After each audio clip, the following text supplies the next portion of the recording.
Historical evolution of Indian constitution का journey काफ़ी लंबा और इंटरेस्टिंग है। इसमें कई रिफॉर्म्स एक्ट और पॉलिटिकल चेंजेस आए हैं जो आज के इंडियन कॉन्स्टिट्यूशन को शेप करते हैं। यहाँ पर हम सभी act from the regulating act of 1773 से इंडियन इंडिपेंडेंट एक्ट ऑफ 1947 तक पढ़ेंगे। 1947 से पहले इंडिया दो पार्ट में डिवाइडेड था। ब्रिटिश इंडिया जिसमें 11 प्रोविंसेस यानी स्टेट थे और प्रिंसली स्टेट जो इंडियन प्रिंस के अंडर थी सब्सिडियरी अलायंस पॉलिसी के थ्रू। इंडिपेंडेंस के बाद ये दोनों एंटिटीज मिलकर इंडियन यूनियन बनी, लेकिन आज भी ब्रिटिश रूल के सिस्टम का इन्फ्लुएंस हमारे सिस्टम पर देखा जा सकता है। बिफोर 1773 31 दिसंबर 1600 को ब्रिटिश क्राउन यानी क्वीन ने ईस्ट इंडिया कंपनी को चार्टर यानी लाइसेंस दिया ताकि वो ट्रेड कर सके ईस्ट और साउथ ईस्ट एशिया में, स्पेशली इंडिया में। कंपनी को मोनोपोली राइट दिया गया, यानी कोई और कंपनी वहाँ पर ट्रेड नहीं कर सकती जहाँ पर ईस्ट इंडिया कंपनी ट्रेड करेगी। ये कंपनी ट्रेडर से रूलर बनी कैसे? सूरत, बॉम्बे, मद्रास, कलकत्ता, यहाँ कंपनी ने अपनी फैक्ट्रीज और पोर्ट इस्टेब्लिश किए। कंपनी ग्रेजुअली लोकल रूलर से फरमान और ट्रेडिंग राइट्स लेती गई। फरमान का मतलब रूलर ईस्ट इंडिया कंपनी को कुछ छूट देते थे, जैसे कि टैक्स से छूट, किसी शहर या इलाके में व्यापार करने का हक, जमीन या मकान लेने का।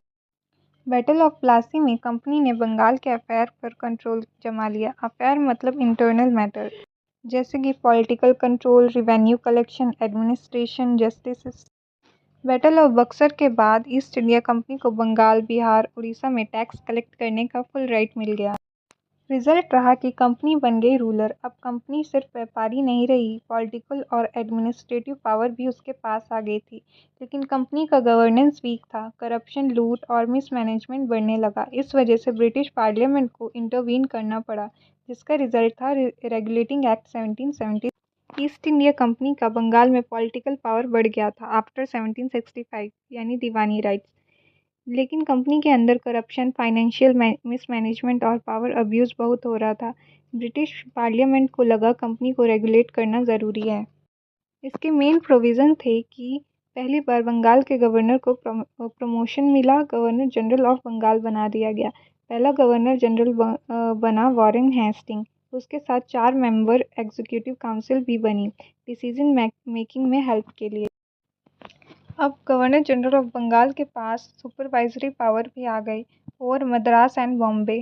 पहली बार सेंट्रलाइजेशन ऑफ अथॉरिटी शुरू हुआ। सुप्रीम कोर्ट इस्टेब्लिश्ड हुआ कलकत्ता में 1774 में। 4 जज के साथ सुप्रीम कोर्ट बना, सिविल, क्रिमिनल और कॉन्स्टिट्यूशनल केस सुनता था। लेकिन कन्फ्यूज़न भी हुआ because British law versus Indian custom clash करते थे। कंपनी ऑफिशियल्स को करप्शन से रोका गया, प्राइवेट ट्रेड और गिफ्ट लेने पर बैन लगा दिया गया। कोर्ट ऑफ डायरेक्टर्स पर भी रिपोर्टिंग टाइटन की गई। रेगुलेटिंग एक्ट 1773 ये वो मोमेंट था जब ब्रिटिश पार्लियामेंट ने कंपनी के ऊपर पहली बार डायरेक्ट कंट्रोल शुरू किया। बंगाल के गवर्नर जनरल को बना दिया गया गवर्नर जनरल और वॉरेन हेस्टिंग पहले आदमी इस पोस्ट पर बने। सुप्रीम कोर्ट भी कलकत्ता में इस्टेब्लिश हुआ और मद्रास, बॉम्बे को भी बंगाल के अंडर ला दिया गया। यह एक स्टार्टिंग पॉइंट था जहां से कंपनी का रूल ब्रिटिश गवर्नमेंट के कंट्रोल में आना शुरू हुआ। अब बात करते हैं अमेंडिंग एक्ट ऑफ 1781 की। इसको अक्सर कहा जाता है एक्ट ऑफ सेटलमेंट 1781। ये एक्ट रेगुलेटिंग एक्ट 1773 की कुछ गड़बड़ियों को और कन्फ्यूज़न को ठीक करने के लिए लाया गया था। जैसे कि रेगुलेटिंग एक्ट 1773 के बाद सुप्रीम कोर्ट इस्टेब्लिश हुआ कलकत्ता में, लेकिन उसके पावर अनक्लियर थे। कोर्ट ने कंपनी के सर्वेंट और इंडियन नेटिव्स के अगेंस्ट जजमेंट देने शुरू कर दिए थे, जिससे कन्फ्यूज़न और टेंशन बढ़ने लगी। इस कन्फ्यूज़न को सेटल करने के लिए 1781 का अमेंडिंग एक्ट लाया गया था। इसके मेन प्रोविज़न थे, सुप्रीम कोर्ट के पावर्स डिफाइन किए गए। सुप्रीम कोर्ट को कंपनी के सर्वेंट पर जुरिस्डिक्शन तभी होगा जब वो इंडिया में रेजिडेंट हो। कोर्ट का जुरिस्डिक्शन ब्रिटिश सब्जेक्ट तक लिमिटेड कर दिया गया। इंडियन कस्टम एंड लॉज का रिस्पेक्ट किया जाएगा जब तक वो ब्रिटिश लॉ के अगेंस्ट ना हो। Second, governor general in council के लेजिस्लेटिव पावर को प्रोटेक्ट किया गया। गवर्नर जनरल और उनकी काउंसिल के बनाए गए लॉ को सुप्रीम कोर्ट कैंसिल नहीं कर सकता, इनका प्राथमिकता माना गया। थर्ड, कंपनी के सर्वेंट को प्रोटेक्शन। उन पे जब तक ऑफिशियल ड्यूटी में गलती नहीं होती तब तक उनके अगेंस्ट केस नहीं चलेगा। यानी ये एक इम्पॉर्टेंट करेक्शन था 1773 के रेगुलेटेड एक्ट का। सुप्रीम कोर्ट और कंपनी के बीच कन्फ्यूज़न था किसकी पावर कितनी है, ये एक्ट ने क्लियर डिफाइन किया। सुप्रीम कोर्ट का कंट्रोल सिर्फ ब्रिटिश सब्जेक्ट तक होगा, इंडियन लॉ और कस्टम को रिस्पेक्ट किया जाएगा और गवर्नर जनरल की काउंसिल के लॉ को फुल लीगल सपोर्ट मिलेगा। इस एक्ट ने ब्रिटिश रूल के लीगल फ्रेमवर्क को थोड़ा और स्टेबल बनाया। अब बात करते हैं Pitt's India act 1784। Regulating act 1773 के बाद ब्रिटिश पार्लियामेंट ने कंपनी को कंट्रोल करना शुरू किया, लेकिन स्टिल कंपनी का रूल इनएफिशिएंट था। ईस्ट इंडिया कंपनी के मिस मैनेजमेंट और करप्शन को देखते हुए ब्रिटिश पार्लियामेंट को लगा कि कंपनी को और ज़्यादा कंट्रोल की ज़रूरत है। पिट्स इंडिया एक्ट को विलियम पिट, ब्रिटिश प्राइम मिनिस्टर के लीडरशिप में पास किया गया था। इसके प्रोविजंस थे dual government system, board of control और कोर्ट ऑफ डायरेक्टर के बीच रिस्पॉन्सिबिलिटी डिवाइड की गई। बोर्ड ऑफ कंट्रोल ये ब्रिटिश गवर्नमेंट का बॉडी था जो ईस्ट इंडिया कंपनी की पॉलिसीज़ को सुपरवाइज करता था। कोर्ट ऑफ डायरेक्टर्स ये कंपनी का इंटरनल बॉडी था जो day to day affairs handle करता था। सेकंड, गवर्नर जनरल का पावर इन्हांस किया गया। गवर्नर जनरल ऑफ इंडिया का रोल और पावर को और भी स्ट्रांग बना दिया गया। गवर्नर जनरल का पोस्ट पहले बंगाल के लिए था लेकिन अब इंडिया के लिए हो गया। गवर्नर जनरल का फुल सुपरवाइजरी पावर दे दिया गया जिससे वो प्रोविंसेस को डायरेक्टली कंट्रोल कर सके। Third, army control. British government ने कंपनी की आर्मी को डायरेक्ट कंट्रोल किया। ये इंश्योर करता था कि कंपनी का मिलिट्री स्ट्रेंथ ब्रिटिश पार्लियामेंट के अंदर हो। Fourth, financial control. कंपनी के फाइनेंशियल अफेयर को बोर्ड ऑफ कंट्रोल मॉनिटर करेगा। ये स्टेप कंपनी के फाइनेंशियल्स को रेगुलेट करने के लिए था ताकि फाइनेंशियल मिसमैनेजमेंट रोका जा सके। फिफ्थ, ब्रिटिश पार्लियामेंट का डायरेक्ट कंट्रोल। ब्रिटिश गवर्नमेंट को डायरेक्ट कंट्रोल और ओवरसाइट मिल गया था। ये ब्रिटिश सुपरमेसी को इंश्योर करता था और कंपनी को ब्रिटिश रूल के अंडर लाता था। यानी इस एक्ट से कंपनी पर और ज़्यादा कंट्रोल रखा गया। कंपनी के अफेयर्स को सुपरवाइज करने के लिए बोर्ड ऑफ कंट्रोल बना और गवर्नर जनरल ऑफ इंडिया को और ज़्यादा पावर दिए गए। इस एक्ट ने ब्रिटिश सुपरमेसी को और भी स्ट्रॉन्ग किया और कंपनी को ब्रिटिश गवर्नमेंट के अंदर ला दिया। इसके बाद से कंपनी का गवर्नेंस सिस्टम काफ़ी सेंट्रलाइज्ड हो गया और ब्रिटिश गवर्नमेंट का कंट्रोल डायरेक्ट और पावरफुल हो गया। पिट्स इंडिया एक्ट 1784 के बाद भी ब्रिटिश पार्लियामेंट को लग रहा था गवर्नर जनरल के पावर को और ज़्यादा स्ट्रेटन करना होगा। Governor general of India Warren Hasting को अपने काम में काफ़ी डिफिकल्टीज आ रही थी due to internal conflicts within the company and the board of control. इसलिए एक्ट ऑफ 1786 को पास किया गया था to provide more authority and clear power to the governor general of India. इसके मेन प्रोविजंस थे। फर्स्ट, गवर्नर जनरल का power expand किया गया। गवर्नर जनरल ऑफ इंडिया को ज़्यादा इंडिपेंडेंट अथॉरिटी दी गई। गवर्नर जनरल को अपनी काउंसिल के अगेंस्ट डिसीजन लेने का राइट दिया गया जो पहले बोर्ड ऑफ कंट्रोल से अप्रूव करने पड़ते थे। वॉरेन हेस्टिंग को अपने पर्सनल डिस्क्रिशन पर डिसीजन लेने की फ्रीडम मिल गई जो पहले काफ़ी रेस्ट्रिक्टेड थी। सेकंड, गवर्नर जनरल को ऑल इंडिया अथॉरिटी थी। इस एक्ट के थ्रू गवर्नर जनरल को इंडिया के सभी प्रोविंसेस पर कंट्रोल दिया गया। गवर्नर जनरल को मोर सेंट्रलाइज्ड पावर दिए गए जिससे उन्होंने डायरेक्ट कंट्रोल रखा अक्रॉस इंडिया। थर्ड, काउंसिल को रोल लिमिट किया गया। गवर्नर जनरल के एग्जीक्यूटिव काउंसिल को पावर में थोड़ा लिमिट किया गया। गवर्नर जनरल की पर्सनल अथॉरिटी को एक्सपेंड किया गया जिससे वो अपने डिसीजन फास्टर और मोर इफेक्टिव ले सकते थे। वॉरेन हेस्टिंग का अपॉइंटमेंट कंफर्म। इस एक्ट में वॉरेन हेस्टिंग को एक ऑफिशियल कंफर्मेशन दी गई एज अ गवर्नर जनरल जिससे उनको अपने डिसीजन में फुल सपोर्ट मिला।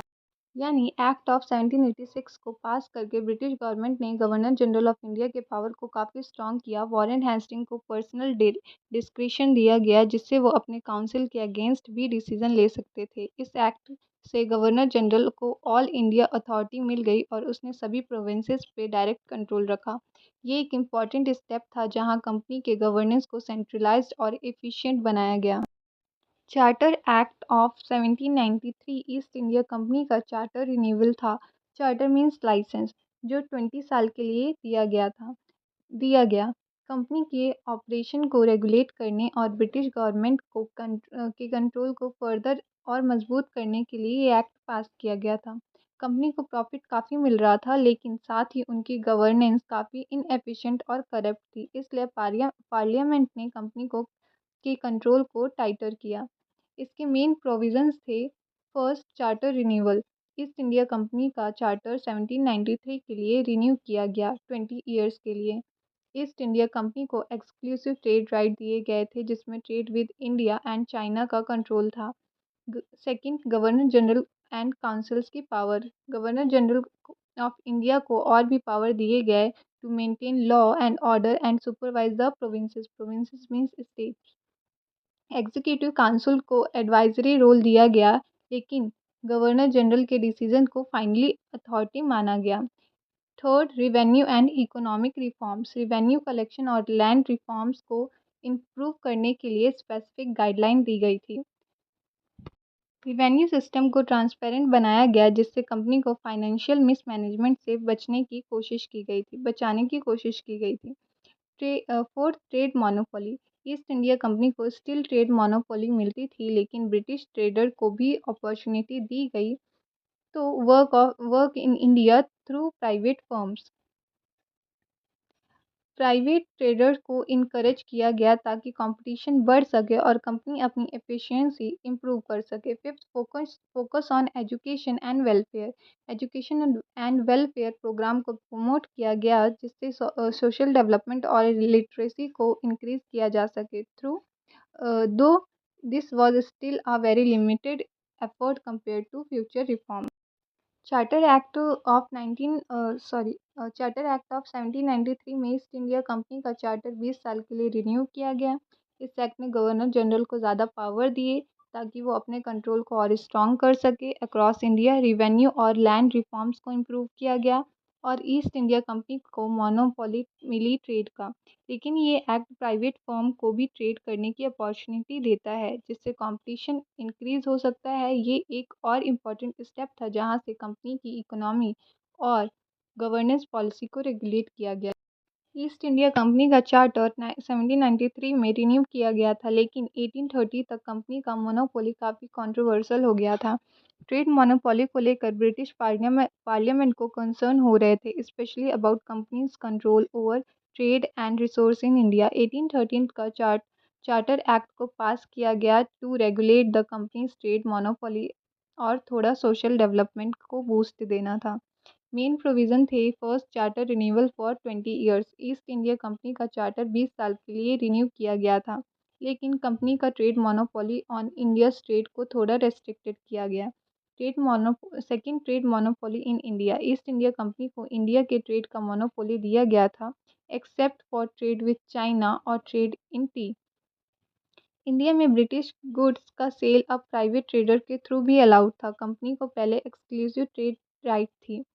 Third, promoting education and public welfare. Act ने इंडियन एजुकेशन और वेलफेयर प्रोग्राम को प्रमोट करने की बात की थी। 1 लाख रुपए एलोकेट किए गए for the promotion of education and awareness in India. Fourth, law for natives. Company को इंडियन सब्जेक्ट के वेलफेयर के लिए रिस्पॉन्सिबिलिटी दी गई थी। इंडियंस लॉ में रिफॉर्म्स लाने की बात की गई थी, जिसमें सोशल प्रैक्टिस को थोड़ा रेगुलेट करना था। Fifth, Christian missionaries allowed. Christian missionary को इंडिया में अपना काम करने की परमिशन दी गई थी, but this caused a lot of resistance from locals. Freedom of religions को एक्नॉलेज किया गया, लेकिन क्रिश्चियनिटी को प्रमोट करने का स्कोप लिमिटेड था। Six, no monopoly for British trade. Company का monopoly on British trade with India was removed. Private trader को इंडिया में गुड्स ट्रेड करने की परमिशन मिल गई थी। इन शॉर्ट अगर समझे तो चार्टर एक्ट ऑफ 1813 में ईस्ट इंडिया कंपनी का चार्टर रिन्यू किया गया था फॉर द नेक्स्ट 20 ईयर, लेकिन कंपनी की ट्रेड मोनोपोली को थोड़ा लिमिटेड किया गया। अब प्राइवेट ब्रिटिश ट्रेडर को भी इंडिया में ट्रेड करने की परमिशन मिल गई थी। कंपनी को एजुकेशन और वेलफेयर को प्रमोट करने का रिस्पॉन्सिबिलिटी दिया गया था और 1 लाख रुपए एलोकेट किए गए थे एजुकेशन के पर्पज़ के लिए। क्रिश्चियन मिशनरीज को इंडिया में काम करने की परमिशन दी गई थी, लेकिन उनका काम लिमिटेड स्कोप में ही था। ये एक्ट एक इम्पॉर्टेंट स्टेप था जहां कंपनी का कंट्रोल थोड़ा सेंट्रलाइज्ड और रिफॉर्म किया गया। Charter act of 1833, Saint Helena act. इसके मेन फीचर थे कि ईस्ट इंडिया कंपनी का व्यापार समाप्त हो चुका था। इस एक्ट के बाद कंपनी का ट्रेड यानी व्यापार करना बंद हो गया। अब कंपनी सिर्फ एडमिनिस्ट्रेटिव और पॉलिटिकल काम करेगी। ट्रेड विद चाइना और टी ट्रेड पर भी मोनोपोली खत्म हो गई, यानी कि सिर्फ ब्रिटिश ईस्ट इंडिया कंपनी ही इन पे ट्रेड नहीं कर सकती और कंपनी भी यहाँ ट्रेड कर सकती। Second, governor general of India का पद बना। गवर्नर जनरल ऑफ बंगाल को अब गवर्नर जनरल ऑफ इंडिया बनाया गया। लॉर्ड विलियम बेंटिक पहला गवर्नर जनरल ऑफ इंडिया बना।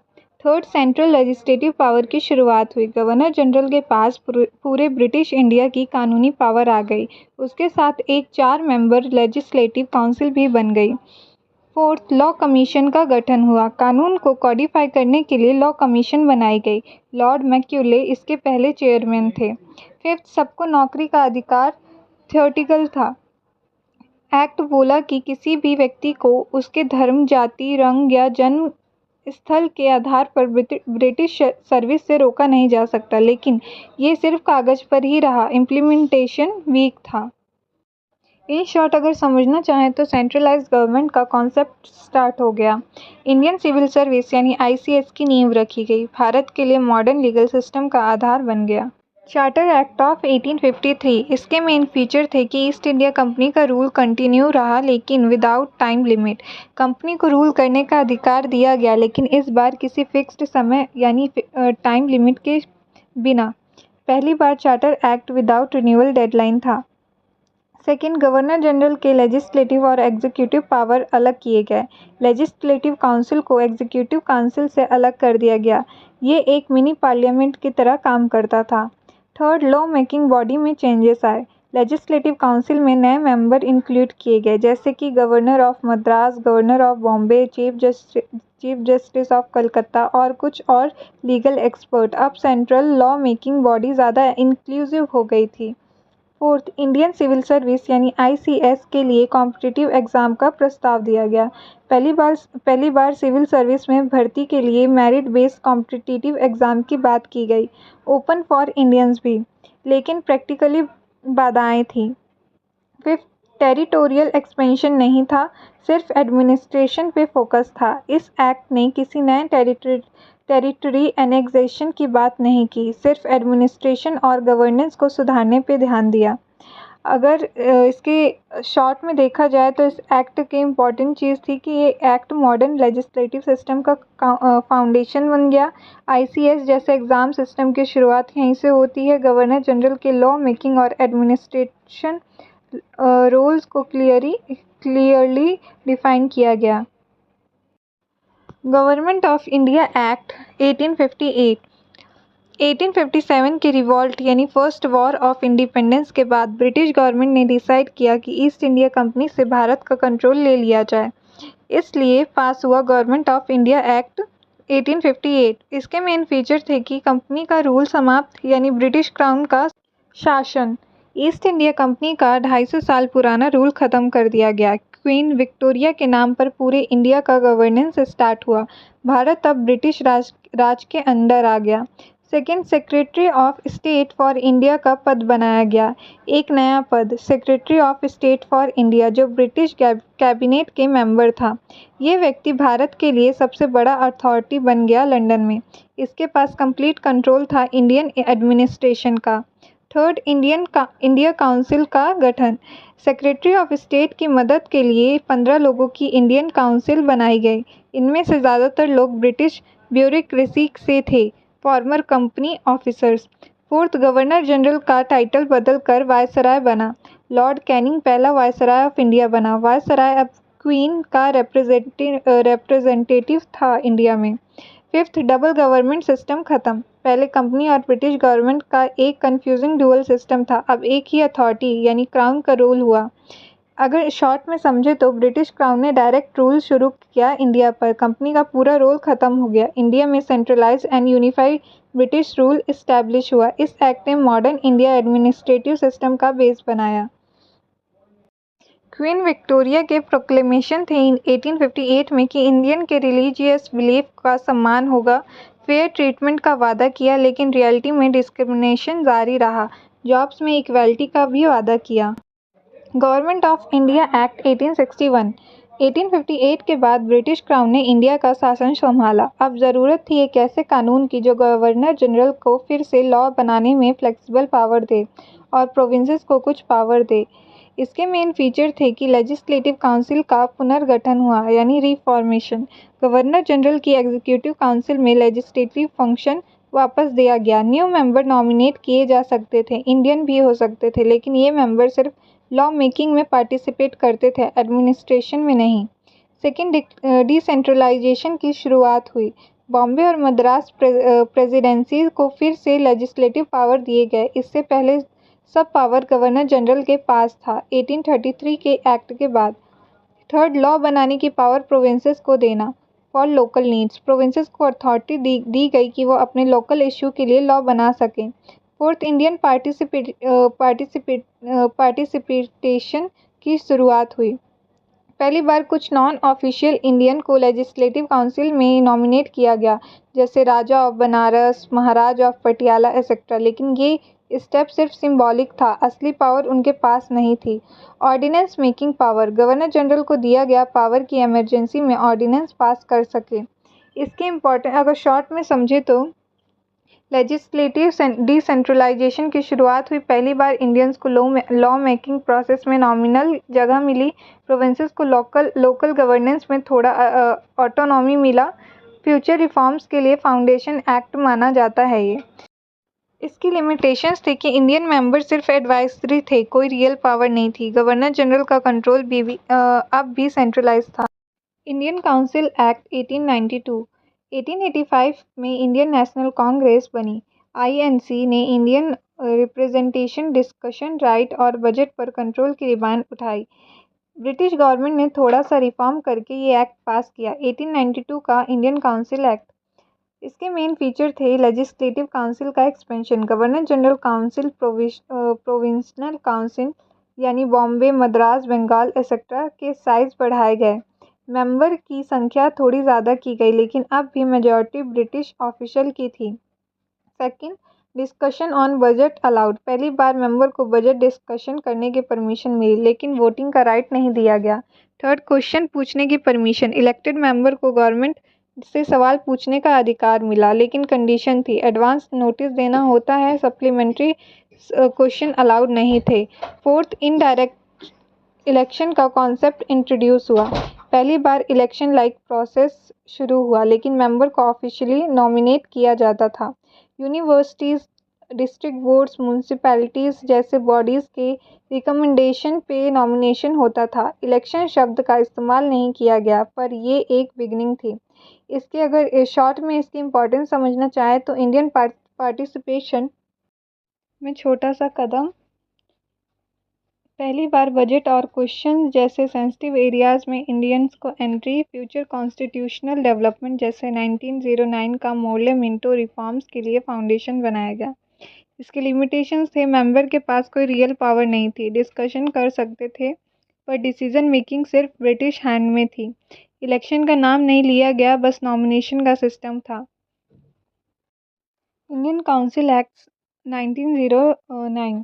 1905 के पार्टीशन ऑफ बंगाल के बाद देश में गुस्सा और एगिटेशन बढ़ गया। ब्रिटिश गवर्नमेंट ने सोचा कि थोड़ा रिफॉर्म करके इंडियन को शांत किया जाए। लॉर्ड मिंटो वायसराय और John Morley, secretary of state for India, ने मिलकर ये रिफॉर्म लाए। इसके मेन फीचर थे लेजिस्लेटिव काउंसिल का विस्तार यानी एक्सपेंशन। सेंट्रल और प्रोविजनल लेजिस्लेटिव काउंसिल की संख्या बढ़ाई गई। सेंट्रल काउंसिल में अब 60 तक मेंबर हो गए, पर मेजॉरिटी अब भी ऑफिशियल यानी ब्रिटिश मेंबर की थी। सेकंड, पहली बार इलेक्शन का इंट्रोडक्शन हुआ। पहली बार इलेक्शन शब्द का यूज़ किया गया। इंडियंस को इनडायरेक्टली इलेक्ट करने का अधिकार मिला। Universities, district board, chambers of commerce etcetera के जरिए मेंबर इलेक्ट होते थे। Third, separate electorate for Muslim, सबसे कंट्रोवर्शियल। पहली बार मुस्लिम के लिए अलग निर्वाचन मंडल, सेपरेट इलेक्टोरेट बनाया गया। मुस्लिम सिर्फ मुस्लिम कैंडिडेट को वोट दे सकते थे। ब्रिटिश ने डिवाइड एंड रूल पॉलिसी यहीं से इंस्टीट्यूशनलाइज की। फोर्थ, मेंबर्स के राइट बढ़ाए गए। बजट पर डिस्कशन अलाउड था। मेंबर क्वेश्चन पर सप्लीमेंट्री क्वेश्चंस पूछ सकते थे, पर अब भी रियल पावर गवर्नर जनरल के पास ही थी, यानी वीटो का अधिकार। फिफ्थ, एग्जीक्यूटिव काउंसिल में इंडियन को जगह। पहली बार एक इंडियन सत्येंद्र प्रसाद सिन्हा को सेंट्रल एग्जीक्यूटिव काउंसिल में इंक्लूड किया गया। शॉर्ट में अगर इसकी इम्पोर्टेंस समझे तो पहली बार इलेक्टोरल पॉलिटिक्स इंडिया में आई। मुस्लिम हिंदू डिवीज़न का फॉर्मल फाउंडेशन यही एक्ट से पड़ा। फ्यूचर रिफॉर्म जैसे कि 1993, 1935 के लिए बेस सेट किया। इसकी लिमिटेशन थी काउंसिल में मेजॉरिटी अब भी ब्रिटिश ऑफिशियल की थी। इंडियन मेंबर सिर्फ बोल सकते थे, फैसला नहीं ले सकते थे। सेपरेट इलेक्टोरेट ने कम्युनलिज्म को जन्म दिया। गवर्नमेंट ऑफ इंडियन एक्ट 1919 इसको और मॉन्टेगू चेम्सफोर्ड रिफॉर्म्स भी कहते हैं। 1917 में British secretary of state Edwin Montagu ने कहा, gradual development of self governing institution in India. इस अनाउंसमेंट के बाद लॉर्ड चेम्सफोर्ड यानी वायसराय के साथ मिलकर ये रिफॉर्म्स लाए गए। इसके मेन फीचर थे कि dyarchy in provinces, dual government system. Dyarchy in provinces यानी डुअल गवर्नमेंट सिस्टम। प्रोविंसेस में दो टाइप के सब्जेक्ट बनाए गए। रिजर्व सब्जेक्ट जिसको हैंडल किया जाता था ब्रिटिश ऑफिशियल से, example police, finance. Second subject होता था ट्रांसफर सब्जेक्ट जो कि इंडियन मिनिस्टर्स के द्वारा हैंडल होता था, जैसे कि एजुकेशन, हेल्थ। लेकिन फाइनल अथॉरिटी अब भी गवर्नर के पास थी। Second, bicameral legislature at centre यानी दो हाउस। सेंट्रल लेजिस्लेचर में दो हाउस बनाए गए, काउंसिल ऑफ स्टेट यानी अपर हाउस, लेजिस्लेटिव असेंबली यानी लोअर हाउस। पहली बार बाय कैमरलिज्म का इंट्रोडक्शन हुआ। Third, franchise voting right expand किए गए। वोटिंग का राइट अब ज़्यादा लोगों को मिला, लेकिन अब भी based on property, income, education. Fourth, separate electorate continue रहा। मुस्लिम के लिए अलग इलेक्टोरेट का सिस्टम कंटिन्यू किया गया। सिख, एंग्लो इंडियन, यूरोपियन के लिए भी सेपरेट इलेक्टोरेट दिए गए। Fifth, devolution of power, centre and provisional subject. Bharat में शासन के लिए पावर को सेंटर और प्रोविंसेस के बीच डिवाइड किया गया। सिक्स, 10 साल बाद के रिव्यू, साइमन कमीशन एक्ट के अकॉर्डिंग 10 साल बाद इस सिस्टम का रिव्यू होगा, जिसका रिजल्ट था साइमन कमीशन 1927। इन शॉर्ट में समझे तो इसका इम्पोर्टेंस है कि पहली बार इंडियन को मिनिस्टर्स बनने का मौका मिला प्रोविंसेस में। ब्रिटिश ने पावर शेयरिंग का थोड़ा दरवाज़ा खोला। बायकैमरलिज्म और डायरकी जैसे कॉन्स्टिट्यूशनल कॉन्सेप्ट का स्टार्टिंग हुई। इसकी लिमिटेशंस थी, डायरकी फेल हो गया क्योंकि ब्रिटिश ऑफिशियल फाइनल से रखते थे। इंडियंस के पास रियल पावर नहीं थी, सिर्फ नाम के मिनिस्टर्स थे। सेपरेट इलेक्टोरेट से कम्युनल डिवाइड और बढ़ा। Government of India act 1935 British rule का सबसे बड़ा और डिटेल्ड एक्ट। इंडियन कॉन्स्टिट्यूशन का अधिकार यानी आधार यानी फाउंडेशन। साइमन कमीशन 1927 की रिपोर्ट के बाद राउंड टेबल कॉन्फ्रेंस 1930 से 1932 के रिकमेंडेशन ब्रिटिश सरकार ने पास किए। Government of India act 1935। इसके मेन फीचर थे ऑल इंडिया फेडरेशन का आइडिया, यानी इंडिया को एक फेडरेशन बनना था, यानी British provinces plus princely state को मिलाकर। लेकिन प्रिंसली स्टेट ने ज्वाइन करने से मना कर दिया, इसलिए फेडरेशन कभी बना ही नहीं। Second, division of power 3 list introduce की गई। पावर डिवाइड की गई 3 सब्जेक्ट में, यूनियन लिस्ट यानी सेंटर के लिए, प्रोविंशनल लिस्ट यानी स्टेट के लिए, कॉन्करेंट लिस्ट यानी दोनों के लिए। यही कॉन्सेप्ट आगे चलकर इंडियन कॉन्स्टिट्यूशन में लिया गया। Third, dyarchy at centre fail रहा।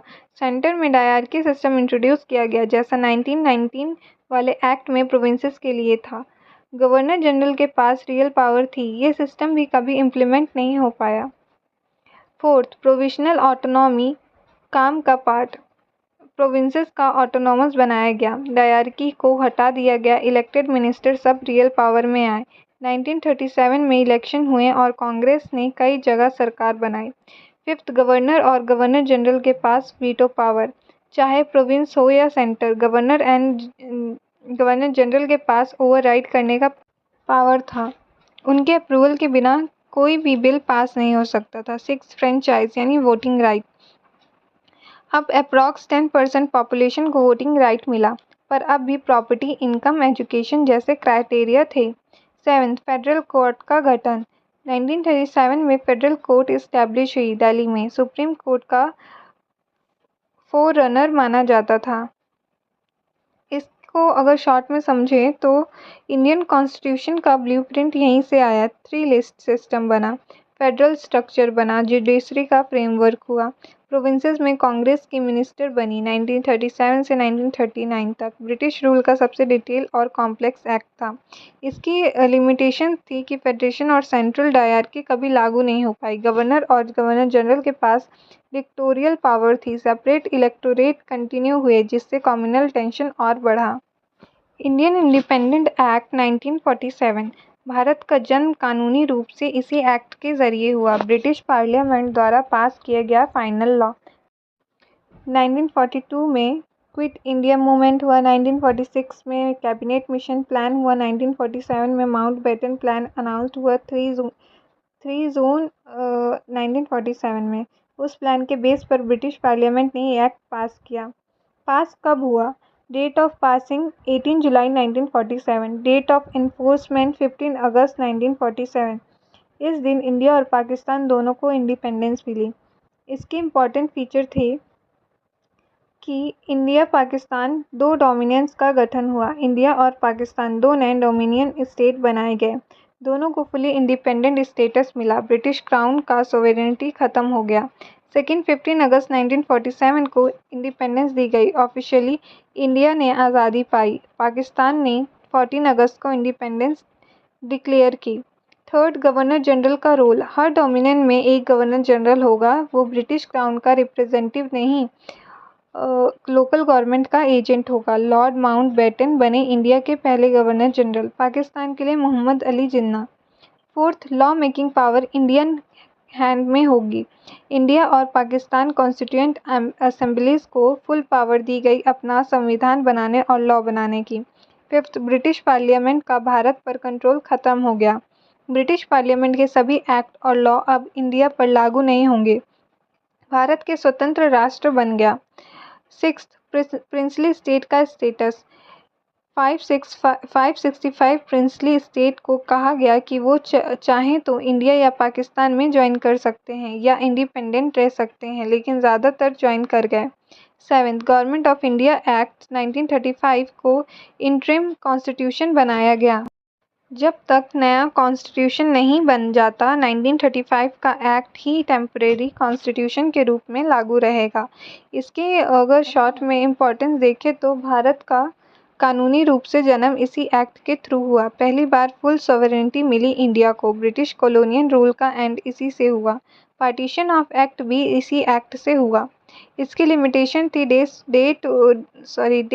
देश पार्टीशन के दर्द से गुजरा। Violence, refugee crisis, communal riots हुए, पर लीगल रूप से ये एक हिस्टोरिकल टर्निंग पॉइंट था। तो दोस्तों, ये था एक शॉर्ट और क्रिस्प जर्नी 1773 के रेगुलेटिंग एक्ट से लेकर 1947 के इंडिपेंडेंस एक्ट तक। अगर आप इस जर्नी को समझ गए तो पॉलिटी का आधा सिलेबस ऑलरेडी क्लियर है। आपका फेवरेट या मोस्ट कंफ्यूजिंग एक्ट कौन सा था, कमेंट में लिखकर ज़रूर बताएं। ऐसे ही और स्मार्ट रिवीजन और एग्ज़ाम फ्रेंडली कंटेंट लाइक करें, शेयर करें और फोमो क्लास को सब्सक्राइब करना बिल्कुल ना भूलें। मिलते हैं नेक्स्ट वीडियो में एक नए टॉपिक के साथ। तब तक के लिए पढ़ते रहिए, सीखते रहिए और फोमो क्लास के साथ जुड़े रहिए।